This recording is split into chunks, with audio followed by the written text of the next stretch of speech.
Welcome in, everyone. Thanks for coming in to another episode of Scholarly Sidetracks. And today we have on an Amanda Williams. How are you?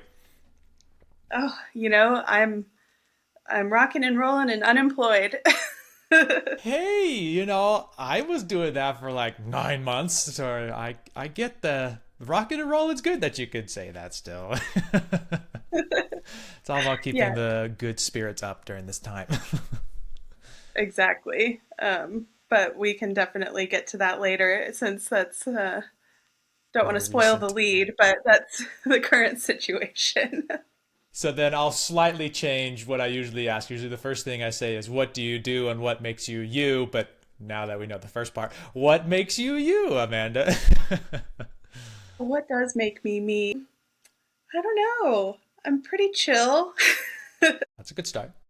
I'm kind of the person who never really knew what I wanted to do or about anything. So I'm just kind of a floater, hanging out, trying to not get too used to the current situation. And, I think everyone's been talking lately about the job market or the economy is so bad. I just damn well might start chasing my dreams. So, That's good that you were starting to do that. It's good to yeah. have dreams. So, are any of these dreams ones that have been conjured up since high school, or how far back do we go to kind of start the story off for you? We might as well just start at the beginning with high school. Yeah. So you're in high school, and what are the things you're aspiring to be? What do you like to do? What's kind of the highlights or the big parts that make the Amanda story? Yeah. So high school was interesting. I was never the person, if you couldn't tell, I was never the person who was like, I want to be a doctor, I want to be a musician. I never really had a plan. And I was a good student at the beginning. I'd say first 2 years of high school, pretty solid, just hung around, dabbled in some extracurriculars like theater and choir and even like planning prom. So I did sort of those activities. And then something happened junior year where I stopped caring. So it might have had something to do with being forced to take a PE class, but PE class is what put you over? yeah, PE and math because my best friend couldn't. She got out of it because she was in marching band, and so I was pissed. And I started trying to game the system, right? So I'd think, oh, if I if I do really well on this test, then I don't have to. Why would I waste time on this homework assignment, right? I have to go to the midnight premiere of Twilight or whatever the hell. I got stuff to do, man. Yeah, I'm busy. So I kind of just got by the last 2 years.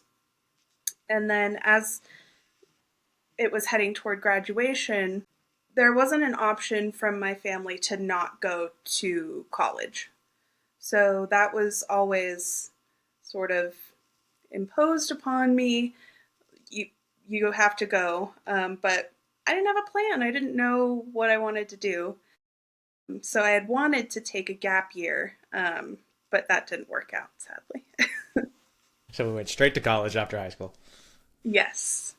And Yeah. that's a important thing to bring up for a second there, how the word imposed was used. So you very much felt like it was a plan made for you. You didn't really get to kind of have a say. It was like, well, you're going. I mean, you might get to pick your major maybe, but you're going. Exactly.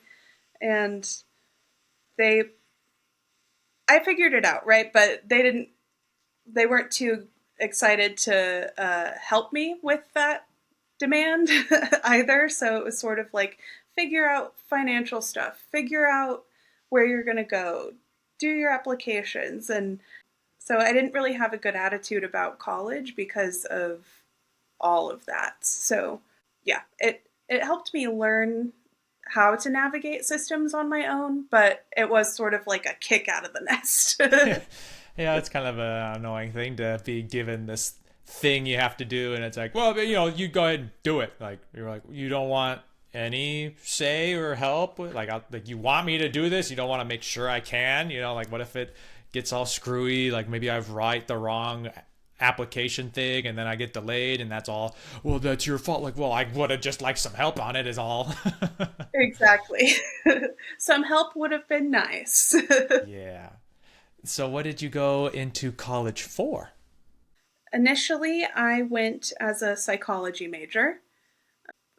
No reason or rhyme. I think probably just because I was interested in true crime, watching Unsolved Mysteries when I was little. But I didn't want to do criminal justice or anything like that. What am I going to?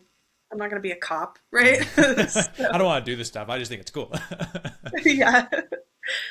But the whole time I was sort of half heartedly doing it and working at the same time. So I ended up redirecting most of my energy to whatever job I had while going to school. And that definitely took priority to the point where eventually I just sort of um, neglected school, stopped going to class, even though I was paying for it, and was going to work instead. What kind of jobs did you have? Were there anything that you enjoyed, or were they kind of just money givers? Sort of both. So my first taxable income was from working at a bakery that some family friends had bought. And so that was a really good time and a great way to enter the workforce because I knew them, right? So we were all just there to have fun, and you're not saving lives, so it's a great way to sort of learn how to be in a working environment without a ton of pressure. And then I also got a part-time job at a cosmetics retailer. And so then I had two jobs and was going to school, and then something had to give, right? So then I quit the bakery and quit school. Yeah, a couple things gave. Was there a reason? Was the cosmetics job just given the most money, or what made you pick to keep that one, at least at first?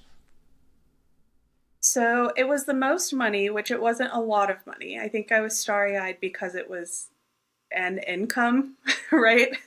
And when you don't have to pay rent, you're like, wow, I made $8 whole an hour. Like all this free cash that I can just go throw around. Yeah, I'm going to go buy something stupid all the time. And then I had been getting promoted a few times. And so that just sort of became my full-time career, was retail operations. And I met friends that I still have to this day, even like gained a relationship from it. So absolutely no regrets there. I think it was one of the best decisions I ever made, and it was a damn fun time too. And this was how far into the college career? Like sophomore year? Yes, this was sophomore year, so it would have been like fall of 2015. Okay. And just for a little precursor, not that's necessarily the next thing. Do we go back to college? Do we finish that degree, or is that kind of now that's gone? Like that was the college story. Bye bye. No, we do finish that degree 2 years ago, as a Oh, matter of fact. okay. So So I'll pretty save that as here. recently. So then you're doing the cosmetic gig, you're getting up the ranks, you're having all these good friends and relationships and such. Is there a good thing that makes you go to whatever's next? Is there a sidetrack that happens? What's the next thing? Let's just say that. What's next? Eventually, I wasn't in my early 20s anymore. So we had all this fun. It would be like there was never a bad shift. Anyone we worked with, it was just such a good time. uh, going out, having a ball, coming to work hungover. It doesn't matter because we're all We ball. 22. Woo! Yeah, we ball. I think I eventually got tired of that. I don't want to call it a lifestyle, but That kind of that I got tired pacing. of the scheduling and the unpredictability of it all. So then I followed one of the people I had worked with into banking at US Bank. Cool. That makes sense. It was my guess. I was like, oh, cosmetics, next natural progression, bank. I think I didn't I didn't think through sort of the maybe nuances of that industry, and I was just sort of one track mind focused on the schedule. So I was like, even if I hate what I'm doing, it'll be Monday through Friday, 9 to 5, right? Wrong. It wasn't even that schedule, is what you're saying, or that you're definitely going to hate it and it's not worth the schedule. It's not worth the schedule. So I was so miserable. I hated everything about it. And that really helped give confirmation that um, there are certain principles that I'd like to adhere by, even in working life, and I need something at least slightly creative.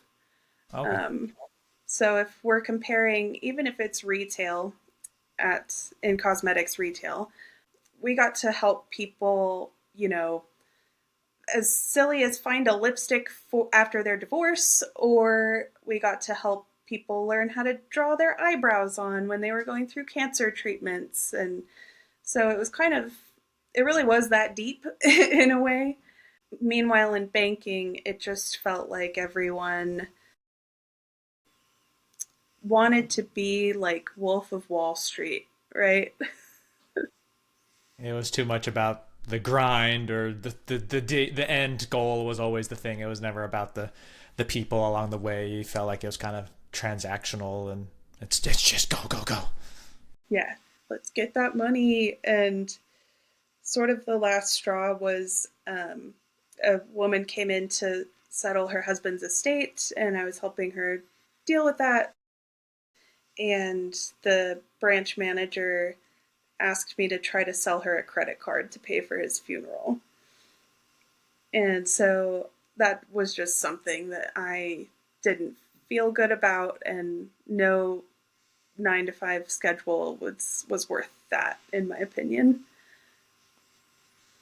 Yeah, that's I could see how that would be pretty sucky, because if someone's going through this very tough time, and the first thing out of his mind, in a sense, is, well, what if you get like a little extra out of them? What if we can just squeeze them a bit? And you're like, dude, they're already coming here to help with the estate. Like, we're already doing a lot for them. Like, if we do good, they're gonna come back. Like, you don't worry. Like, they're worrying about like the 1%. They're like, well, we're getting 99% out of them, but get that one last bit. And you're like, dude, just fucking suck on that 1%. Exactly.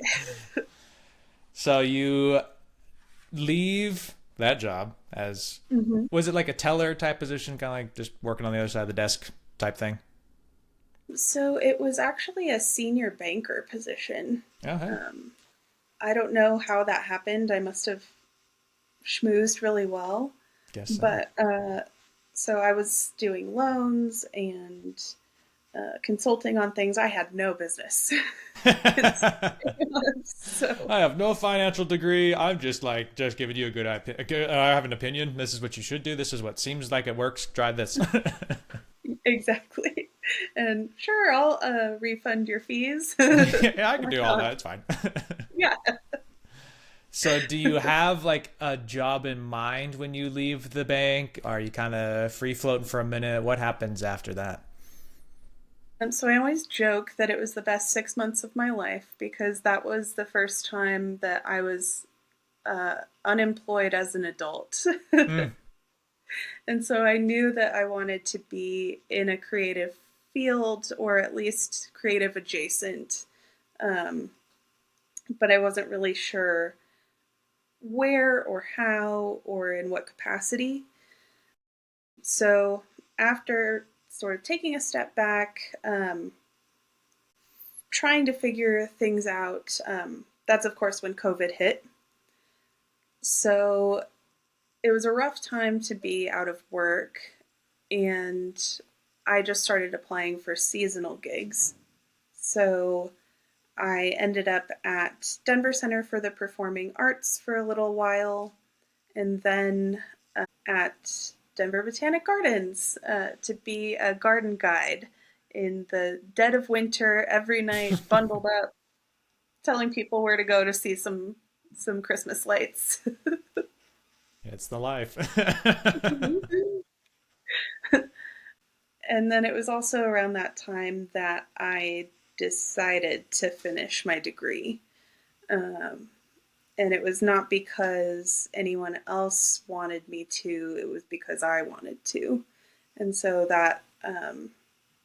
that's that's a hell of a motivator, and that really helped get shit done, right? Yeah, to make it feel more of you're doing it for you. Like you want to go out of your way to get this education. It's not, I have to, I was told to. It's, this is my choice. I'm going to go do it. And you don't have to sit there and wake up and wonder, why am I doing it? Well, it's because I have to. Okay, let's go. It's, you get to, oh, hey, I can go, I get to go to class. I get to learn about you. It was psychology in the end. That's what you graduated with. No, I ended up graduating with an English degree, concentrating on literature and film. Okay. See, and Yeah. that sounds like you didn't even know what you would do psychology for, and that sounds like it's English might not sound more specific than psychology, but to make that change, it means you must have thought about it at least for a minute, and you picked something that you wanted. Yeah. I mean, I think during the pandemic, I sort of thought to myself, well, what do I like? I know what I don't like, right? I don't like the financial industry. I don't like a lack of creativity. It would be nice to not be in customer service the rest of my life, which is a big joke now. And so I thought, I like books and I like movies. So why not study that professionally? And so that's kind of how I landed on that, and it finally stuck. And so, since you were back in school during COVID, was it mostly an online situation? Were you able to do some hybrid stuff, or how did that look at that time? Initially, it was all online. Um, I took, what was the, I think I took asynchronous courses so we could work at our own pace and Nice. do the message boards saying things like, "Why, yes, Bryce, I concur with." This is a great opinion that you have, and I'm writing my comment because I have to for the assignment, and it's really cool. Thank you. Have a nice day. I will just restate what you said. I hated those things all the time. I had a few in some other classes. I'm like, why? Why do we do this? Like, yeah, it's a nice enough idea. Like, oh, engage with the. But you're just sitting there, and everyone's just gonna fucking schmooze a dumb thing on there. Just to, I did it, and you can't say, well, I guess you didn't. Like, how do you quantify whether it's good? So I was like, this is so dumb. They're the worst. But I think I had finally reached sort of a maturity point where I I was less shy to not only express my opinions but to say something and to actually engage. So I was less worried about controlling the outcome by failing, because then at least I would know what happened, right? And then turns out I actually did really well. When you opened yourself to learn, you learned. It was great. You learn and it's fun and engaging. Yeah, I wish people had more of that mindset, but I guess a lot of that does come with just be getting a little bit older, getting just more comfortable with yourself, or even just kind of like whatever system you're in. Like you could be confident in yourself, but then you're like, I don't know what I want to do for this assignment. Do if I really care? Like half of it's care, like I just want to get my points and move on. But you get to a point after how many years you're just tired of points. Yeah, it is gratifying to get good points, but at some point you're like, I don't. Who cares? They're points. They mean nothing. Like you'd rather get something out of it, so you might as well learn a little something. Right? If you're spending the time anyway, you might as well. live an enriched, intellectually curious life. TM. But after things kind of opened up again, I returned to in person classes. And that was sort of a new step, right? Because you're not just doing the cheesy message boards, but it's actual discussions and seminars. And so that was a little nerve wracking, if I'm being honest, but it it really did help because I continued to have that mindset of personal growth and learning, and so I continued to enjoy it and ended up finishing. And you had the two part-time gigs while back at school? Yes, so I was garden guide at the gardens. DCPA, the Performing Arts Center, ended, and then a full-time position opened up. Oh no, no, no, no, that's incorrect. A part-time position, non-seasonal, opened up at Denver Botanic Gardens. So I took that, and that's when that job was only in the art gallery spaces.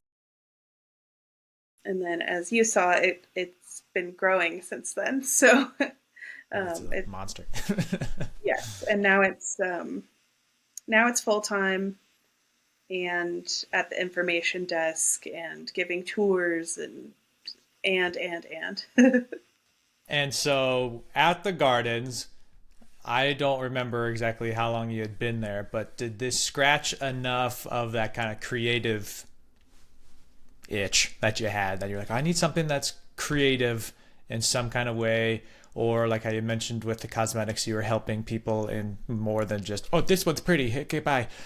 Did the gardens help feel like a good role? Like, did you feel like you enjoyed it more or less? Yeah, I did. I think I struggled with the customer service aspect of it, just because being a more introverted person, maybe a little shy, eventually it felt like I've been working against my true nature for the better part of a decade. So I did still enjoy helping people, and there was that creative aspect with the art exhibits and everything else that comes along with being at a cultural institution. But yeah, I think I just got burnt out dealing with the public, to be honest. I mean, it is a big thing. It's there's kind of two different flavors in some sense to customer service, where you have like customers versus guests, where it's like maybe you, I'm not sure what a good example I have, but when you have people that are more actively in a certain niche or they have certain interests and they're going to, let's say, a video game store, and all of them have some kind of interest in video games, and all the employees there, they like video games, they talk about video games. You have like this pocket of knowledge that everyone's kind of knowledgeable in, or we're talking in, blah blah blah. But when you then work at someplace like the gardens, as an example, for when literally anyone can come in and they all have their 1400 questions and what they are interested in and how they talk and how they want to get talked to, and it's a lot more, you have a lot more masks you have to try and put on and to keep it a positive interaction, or at least a non-negative. Yeah, that is so true. And I mean, they're great, don't get me wrong, but it is a tough clientele for sure. I think anyone still there would agree. Yeah.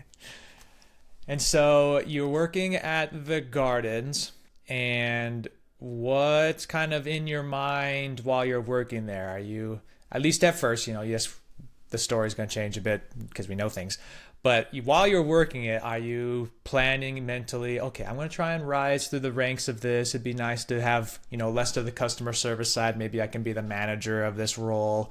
Maybe I just work here for a little while and maybe try go back to DPCA or some other type of institution. What's kind of your goal, if you have any, while you're running the part-time gig or the full-time gig at the gardens?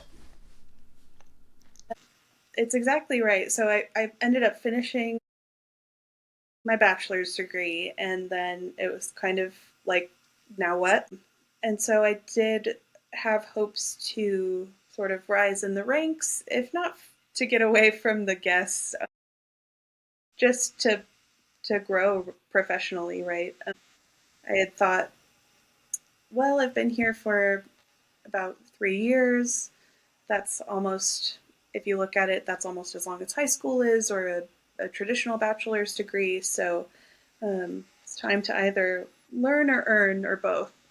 And so I had tried to get promoted there, but the trouble with institutions like that is there's one position and everyone wants the same thing, right?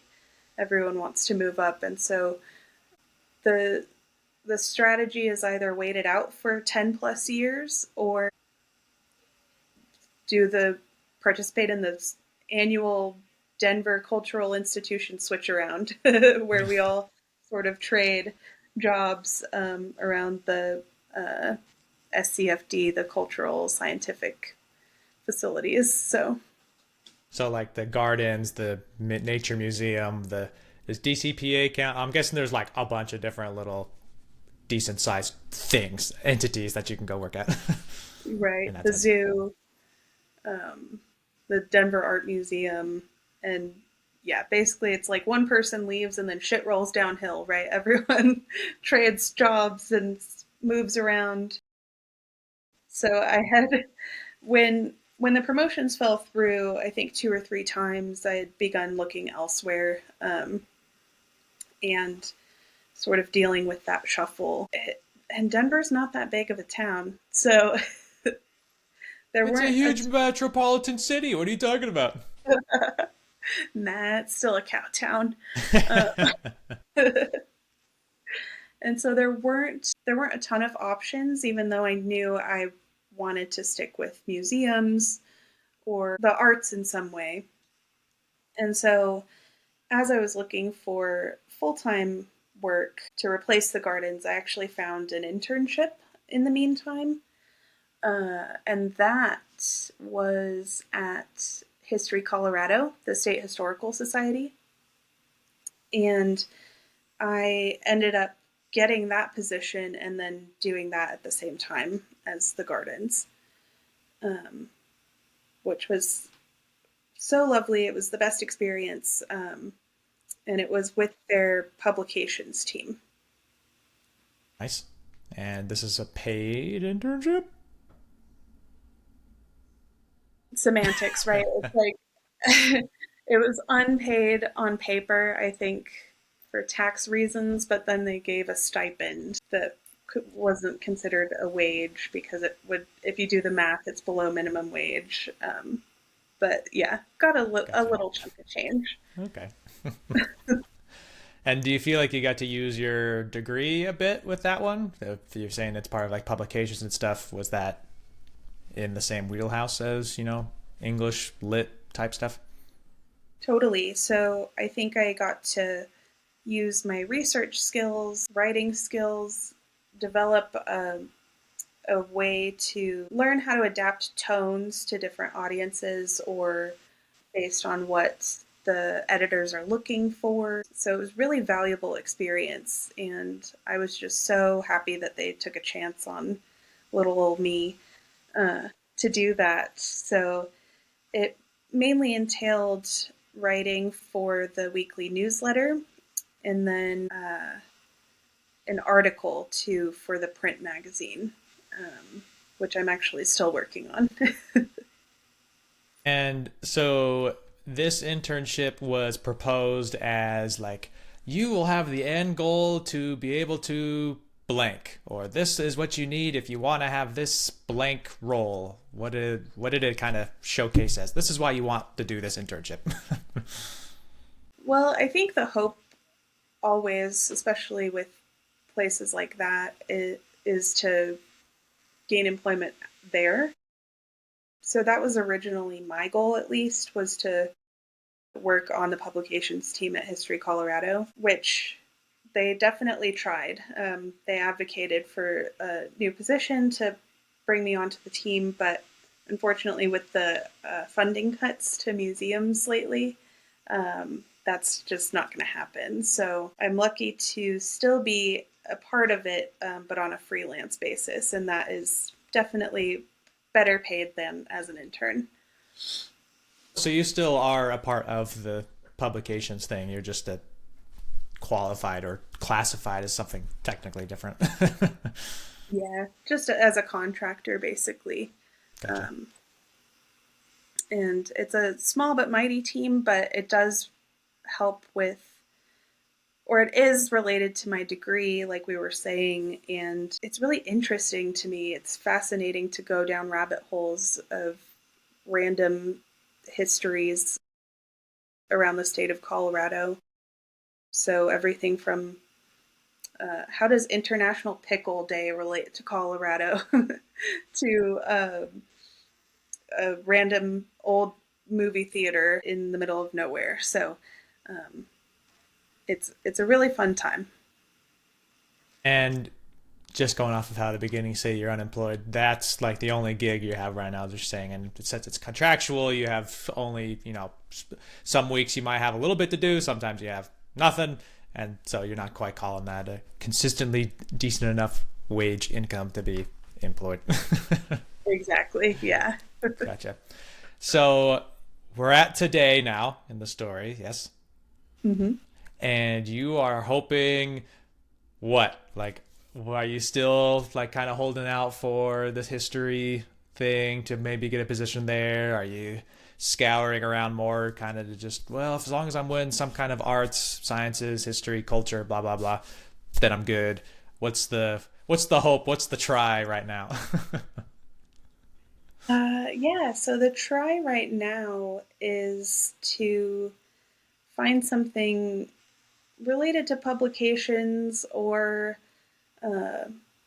I don't know, even I'd be open to technical writing, any sort of thing where I can that's has some semblance of relevance to my degree would be great. Um, Hell of a time with AI to look for writing gigs. um, so that's been a little rough. There's probably one entry level editorial job in the entire state of Colorado right now, which I Jeez. have applied for. So, yeah, trying to think outside the box while hanging on to maybe some hopes that I had had from before. And who knows? I mean, maybe eventually, once if funding gets restored, I could be there on that team, but time will tell. That might be a couple of years for the changing of the guard. Yeah, 3.5 ish.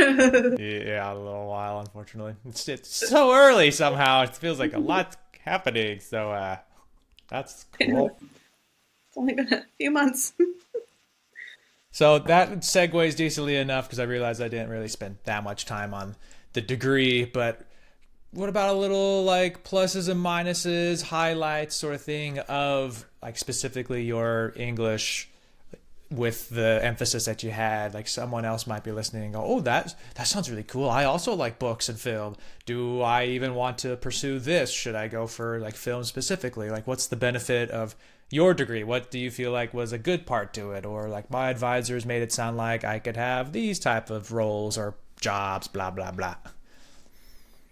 Yeah, I think with English, there tends to be the response of, uh, well, it's twofold, right?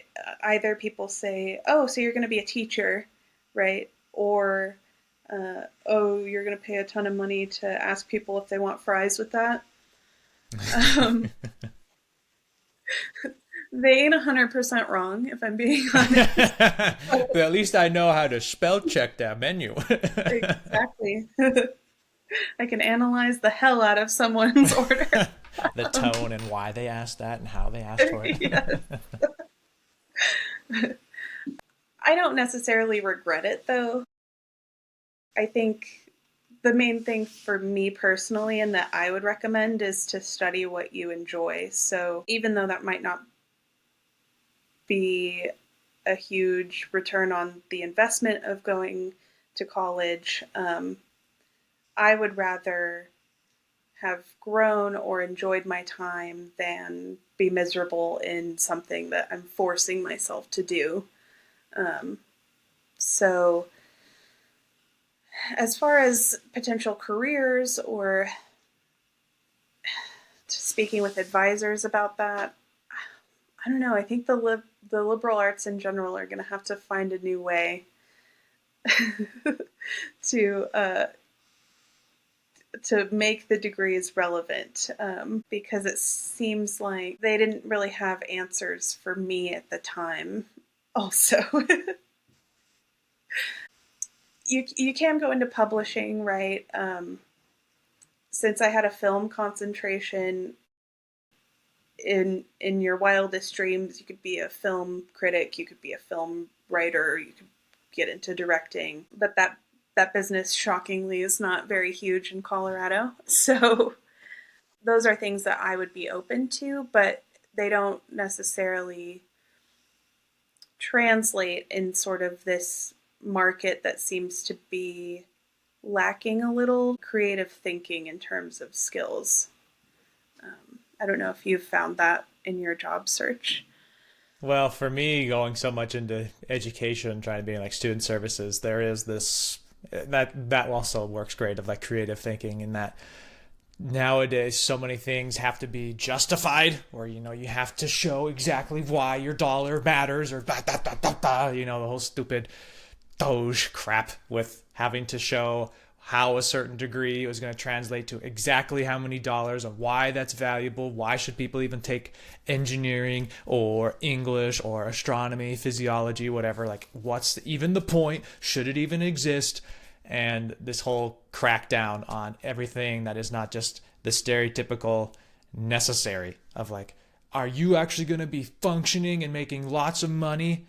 And even then, engineers, yes, they can make money, but there's so many. It's not like you can't just throw out all the engineers you want and then you're good, because you're gonna get more efficient at having one engineer do the same work as four because of technology and blah blah blah. So it's not like everyone can just dive into one degree just because the whole arts department out of college just died. So it's not great at all. Of course, I liked how you said that liberal arts and others of the non tangible, or I'm not quite sure the words I want all the way, because you have in the mindset of I don't like to call it practical, because they are practical in the systems before all this crap. Like if you talk about, well, a Greek major is dumb because all you're gonna do is be a professor, and you're like, that's a pretty good job. Yeah, it is a little like self-feeding, but what's it matter? If they're getting paid and the students are taking classes because they need to anyway to be more well-rounded of people and blah blah blah, then it works. Yeah, it might be annoying that it just feeds itself and there's no direct other way to work with it, but get over it. That's kind of the fast way to say it. Oh, yeah, music degree, you can't just immediately go turn around and be a financial advisor. Yeah, no shit. Or the financial advisor can't suddenly start performing well in a theater. Oh, well, that doesn't matter. We don't want theaters and music and all this stuff anymore. We want it, but we don't want to pay for money. Pay money for any of that. So it's like, I don't. So it's just an awful little while probably of that anyone who does have these interests and passions for education, for the arts, for even sciences, like if you're not going into strictly like business, engineering, like if you aren't making something for the economy, it might be shitty. That you might have to kind of find ways to make it seem like you are, or that enough people get together and you kind of have to support each other in some way. Like if there aren't institutions or groups that are doing it, maybe we have to try and find making our own. That maybe if it's government funding was the main thing that we got by, we might have to find some other way to get by and not die on the streets. So there's Starting my little rant. an arts and sciences commune is what I'm hearing. Yeah, and that's the thing that I think part of the problem with nowadays is, yes, it can seem like, oh, no one even cares about the arts and stuff. And I don't think that's true. I think it's just people who have gotten to the top of the chain don't, or they're just yapping their brains off anyway and trying to just, make it all just a conversation to always be having, always engaged, always be pissed, always whatever. And so I think there's still all kinds of people in any state, in any situation that would still, I like movies, I like music, I like to just, If you want to talk about philosophy, I just like to sit around and talk sometimes. Like there's still that feeling in people, and just because whoever's on high says, yeah, those aren't worth anything, that doesn't mean everyone wants to suddenly get rid of it. Like, yeah, I'd be like, oh, the money does make some weird sense on why are we funding this? Why do I have to pay for that? Sure. But you also could talk about how some people get all kinds of stupid money just for existing, and what's the value of their dollar and what they're doing. If you want to talk about like CEOs here or top of the chain there on how much money they're making, and it's a very complex and annoying conversation. But I think it's important to realize that it is complex and not just something that you can clean dry say, oh yeah, communication, dumb. Psychology, dumb. Medicine, sometimes good, as long as they're like a good doctor for me and they don't cost a lot and my insurance takes them. And like this. So. Exactly.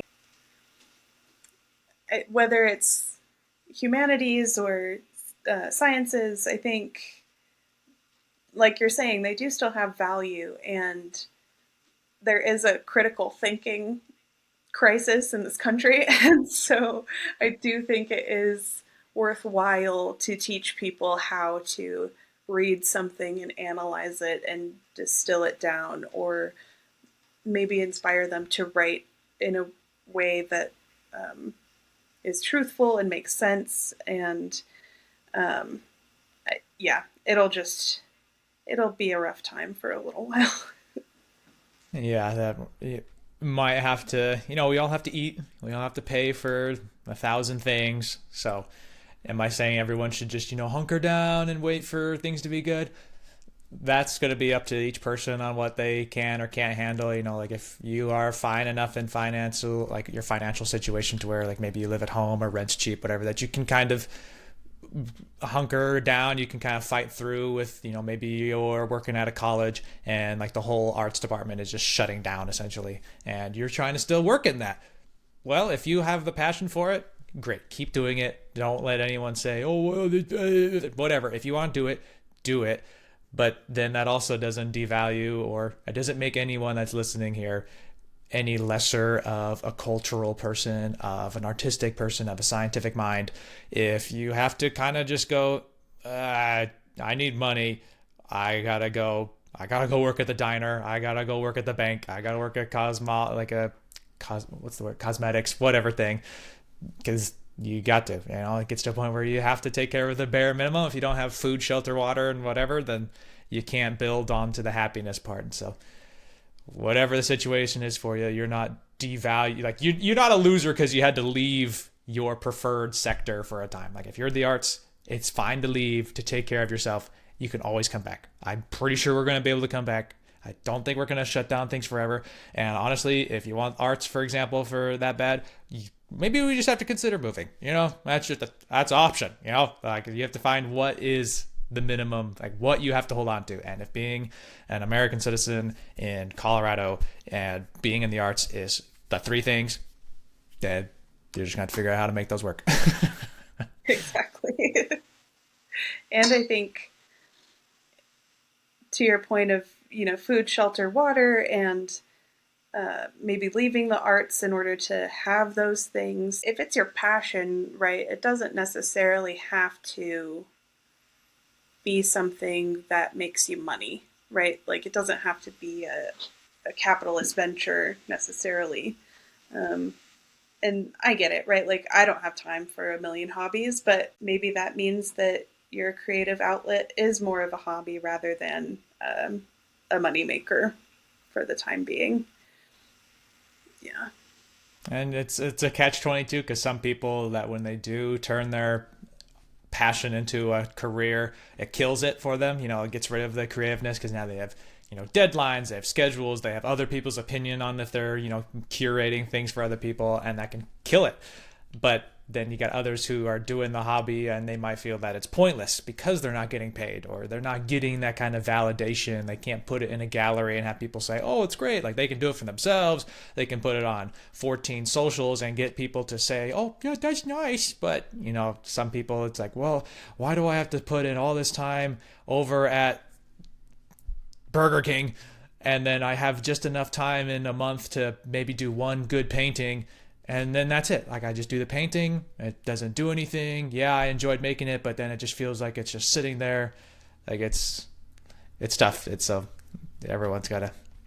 It's just always going to be a case by case basis on what do you want that art to look like for you. If you want it to be a money making thing, good luck and try lots of things. If what you're doing now isn't working, try another version, ask around, listen to scholarly sidetracks or other kinds of podcasts that might give you an idea on like some person did a thing or you're like, oh, I never thought about working at a performing arts center. Like maybe they do the opposite. Maybe they're an English lit and they haven't been able to get anything. And they're like, oh, maybe I can go work at a theater. Not that I'm saying a theater is more likely to hire, but you never know. Maybe their background lines up better. They can get the job.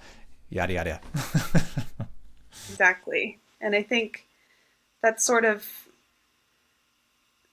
yeah, looking at different weird applications is really helpful. Because I'm not a historian, right? But I'm at a historical society because I can bring writing skills to their publications. I didn't set out to be in a historical situation, but it ended up being great. And that wasn't a plan, but kind of serendipitous in that way.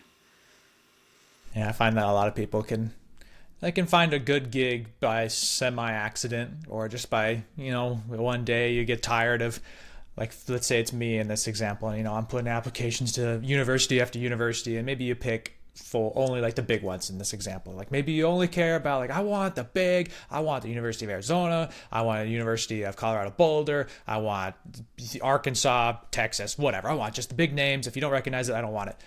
And maybe one day you're just like, you know what, I'll try this small private college, or, there's this other weird education institute that maybe it'll work. And it's not in your plan, it's not on your roadmap of what I think I'm going to be working at, but it can still have the position you want. It can still have something that you want to do. It can still get you paid and make you happy enough for a time. And then you can always change later or use that experience then. Maybe you do have a tough time getting to colleges, but then you go over to, maybe you work like more of a state government job and you're like, maybe you're helping people find jobs. Like you are a, whatever the hell that's called, where you're like when people are unemployed and like, I need help finding a job, and you're the person that they can go talk to do that. Maybe that experience helps give you the bump you need to go get the career you do want. So it's not like everything is a waste of time. That's something I've struggled with on some things, is like every single gig has to be important or something. It can be beneficial if you just look at it the right way. Most things, I'm not gonna say everything because that's not wise, but most things have some benefit, even at the minimum. At least you got money. You got something to get food and rent. It's like, I'm not saying to be defeated and say that's good enough, but it's just to help not be total dismal of like, I'm a loser. Well, you got a job, or at least for when you're unemployed for so long, that's good. Now that's a good minimum. You got a job, great. Yes, and especially now, having a job is something to hold on to. I would not recommend giving that up currently. So, to make sure that I hit the two big points here at the end of the episode, there's two things I ask just about every single guest. I think I've asked every single one so far. The first one is, I've always said I'm going to rephrase it, but I never take the time to really rephrase it, so I'm going to try it right now. I think I still have to call it a redo. Or there is one point in your past that was a variably major contingency, or kind of, for better or worse, was a big sidetrack. Like something at this moment, I chose to do this, or this happened to me, changed the whole trajectory. And let's say there's someone else listening that's at a similar point. Like, let's say they are also in college because they were told to. They didn't really want to. They're in some random ass degree, and they're not sure if they can leave, essentially. Like, you were able to get to a point where you could say, no, this is not for me. I have this job. I have something else. I can quit. Like, put the scary word out there. You can quit. And someone else might be like, oh, well, I don't know that I can. Why did you? Just to give an example. If there is a redo in your life from high school to today, or something that you would recommend to someone else at a similar point of like, hey, I would have tried this, or keep in mind, I would do the same thing here, but I didn't know until later, whatever. Is there anything you'd like to share? I think I would have taken the gap year or years that I originally wanted because college does cost money, and even though it was sort of a demand from my parents, I was 18 at the time, so in reality, I could have just said, screw it, I'm gonna do what I want to do. Because I think maybe I would have found out some more things about myself, gained that maturity quicker, or not even maturity, but just the self confidence to really do well in school without wasting that time and money just sort of fumbling through, not knowing what I was doing. Yeah, that's the tricky thing is so many times people are kind of shoehorned into, high school into college. And, I've a couple people like yourself that have experience doing college later. And like even I did both versions in a sense. Like my first degree was right after high school. And then I later went back, didn't finish, but went back anyway later on. And there is more of a, I guess, an appreciation. There's also more of a calmness because whether you've seen it before or you're just kind of used to bureaucratic things, or you just kind of get in the mindset of, yeah, I don't know what's going to happen, but I'm going to figure it out. Like I'm not going to, it's a college campus. You're not going to die because suddenly a piece of paper showed up, sort of thing. Like it's not that big a deal. Like there's money and stuff, but if in the end you kind of get to a point where you realize, yeah, we'll just figure it out. Yeah, there's a lot of money, but we'll figure it out. It's going to be fine. And being comfortable and kind of breaking out of the norm and not being an 18-year-old freshman, like even 19 might be scary. Or what if the gap year makes me not want to go back to school again? Well, then you didn't want to go back to school, kind of thing. And that's not always important. There are, yes, of course, the social things, like maybe your own family hates you, disowns you to whatever degree because you didn't go to college right away. And maybe you do want to be like a doctor and stuff, and there's things like that where it's like, well, you're going to have to go to school. Okay, you can't just go to be a doctor. But, if you're just trying to go for a general career and various things, maybe you don't have to go to college. Maybe you can just learn on the job. Maybe you just kind of fumble on in there, whatever. It's not the one and only way. But knowing that you have options is nice to know. Yes, and not being afraid to explore those options, no matter what anyone else says, even though it's hard. It's hard to go against your family. Yeah. Yeah, those first couple, like 18, 19, who knows to when do you even get to that point where you feel like you're your own adult in that sense, or your own person. You grow up with your parents and your family, and it gets to where, depending on how you were raised, you might feel like you're kind of always like a chunk of them in that sense, where you can't exactly do everything that you want, or maybe you compromise and like, well, at least I get to live on my own, but I kind of get a little bit of a stipend from them for my rent, so I kind of need to do what they say on some things, whatever. It takes time to get to that point. It could be at 14 you're on your own, or it could be 40. It might be a while before you feel like, okay, I'm on my own, I'm not attached to them financially, I don't have anything, we can visit each other and we have our opinions, but my life's not theirs now. It's ours. But that's going to be different for each person depending on how they grew up, how much therapy they go to, and whatever. Okay. And so then the last thing to bring up for our show here is you are granted, like every guest, 30 seconds, 30 minutes of unfettered time where I'm not going to prompt you in any sort of way besides to say you're allowed to be inspirational, funny, tell a part of your story you wish we did but we never got to it, or we kind of mulled over, whatever. If there's anything else that you'd like to say, even if it's just goodbye, thank you, what would you like to say at this point? I guess just do the thing, whatever it is. Take the leap. The time will pass anyway, so might as well do it. I think I had been so worried about what people thought, or how whatever was going to be perceived. And I just think that everyone should do what they want as long as it doesn't hurt anyone else. So, That's good. Yeah, that's like how you say that time goes on anyway. That's the very important thing to keep in mind. It's like, well, what if I'm older? Whatever. Like now, just think about now. Future will come. You worry about it then. Once that thing becomes now, then you can worry about it then. exactly. Well, cool deal. Well, then all I have left to say then, I guess, is thank you very much for being on the show, Amanda. It was nice to hear more of your journey and see all the little side steps and kind of trying to navigate the world of arts, culture, and that whole dynamic. Well, it was so good to catch up with you too. Yeah, it was nice. It was like I'm going through my list of people and stuff, and I'm just like, okay, who do I know? Who can I ask? Who would even want to be on here? And I'm sending out all kinds of different things, and got you to be, oh yeah, I'll do it. And then we took a few times to get there, but we got there. We did it. We actually did it. We did it. It took I don't know how many reschedulings, but here we are. I won't even remember. Like once I don't even know now. Like it's already gone in the past. Like we got the episode. It's all good. Perfect. And to all y'all listening, thank you very much for stopping by. We'll be back again some other time. Have a good one until then, and bye bye for now.